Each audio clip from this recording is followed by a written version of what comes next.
Hey, what's up, everybody? Welcome to yet another episode of Football Talk. And in this episode, I'm going to be moving on from Terrell Pryor and all that to the next headline, and that is Peyton Manning. If you haven't seen it yet, I heard a lot of stuff on ESPN, NFL Network. The latest thing is that he might not be ready for the start of the season. And for those of you who might not know, even though you should know if you follow football, Peyton Manning, he had neck surgery in the offseason, and a lot of people were saying, oh yeah, he's definitely going to miss preseason, but that's no big deal.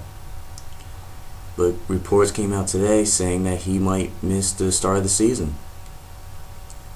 And who knows if it was just one game, if it was 2 games. That's going to be a huge loss for the Colts, and it's going to affect them throughout the entire season.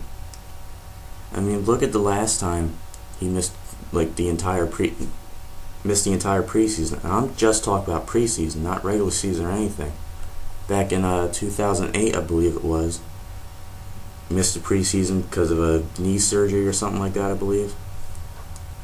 And the team started off really slow. In the first half of the season, they went 3-4, which is unlike Peyton Manning and the Colts. But then, over that course of the 7 games, he finally got his groove back. He became the old Peyton Manning again. He won 8 straight, which makes you wonder what's going to happen this year. I mean, you're missing the whole preseason, and then you're going to be missing the whole regular season too. Well, I'm sorry, missing a couple games in the regular season. Sorry about that. So, let's say you miss a couple games, right? Look at the Colts' first 9 games this year. At Houston, Cleveland, Pittsburgh, at Tampa Bay, Kansas City, Cincinnati, at New Orleans, at Tennessee, and Atlanta. There's at least 6 very losable games, maybe 7 in my opinion if Chris Johnson is back playing with the Titans. I mean, that first game at Houston is going to be so huge, because Houston, they're up and coming. I think they could win that division this year. But anyway, going through those first 9 games, look at the quarterbacks the Colts have without Peyton Manning. Dan Orlovsky, Hartline, the rookie out of Kentucky, that stupid quarterback Chris Painter, and Kerry Collins, who has just been signed today. He's always been an okay quarterback. He's not great.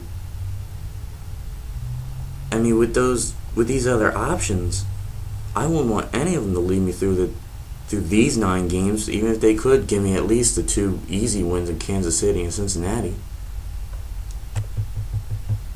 I mean, let's say Peyton Manning comes back at week 2 or week 3. They're already going to lose to Houston. The Browns are improving so much. We all know how Pittsburgh defense is, and then it'll take at least 4 games for Peyton Manning to try and find himself. So you're probably going to get the easy wins at Kansas City and Cincinnati, which, Peyton Manning would probably win if he had a broken arm. And right after that, the next 2 games, at New Orleans and at Tennessee. New Orleans, Drew Brees, in New Orleans. I mean, the only thing Colts have on defense are Dwight Freeney and the other guy. I forget the other guy's name. But those are the only 2 things they have, just 2 outside pass rushers. No interior D-line, no linebackers, no secondary. In New Orleans, that's going to be scary. And then at Tennessee, if Manning does get his rhythm back, I mean, Chris Johnson just running all over that defense, they're going to need Peyton Manning to catch up, because that's probably going to be a shootout. You do have Matt Hasselbeck or Jake Locker at quarterback. Just run that ball with Chris Johnson. And after those 2 games, you have Atlanta, which is losable even if Peyton Manning was 100% healthy. It's so scary how much one player could mean to one team. Manning is just so valuable to the Colts. It's ridiculous. I guess I'll just leave it on that note. And you know what I'm going to say. Go ahead, leave your comments, give me some feedback.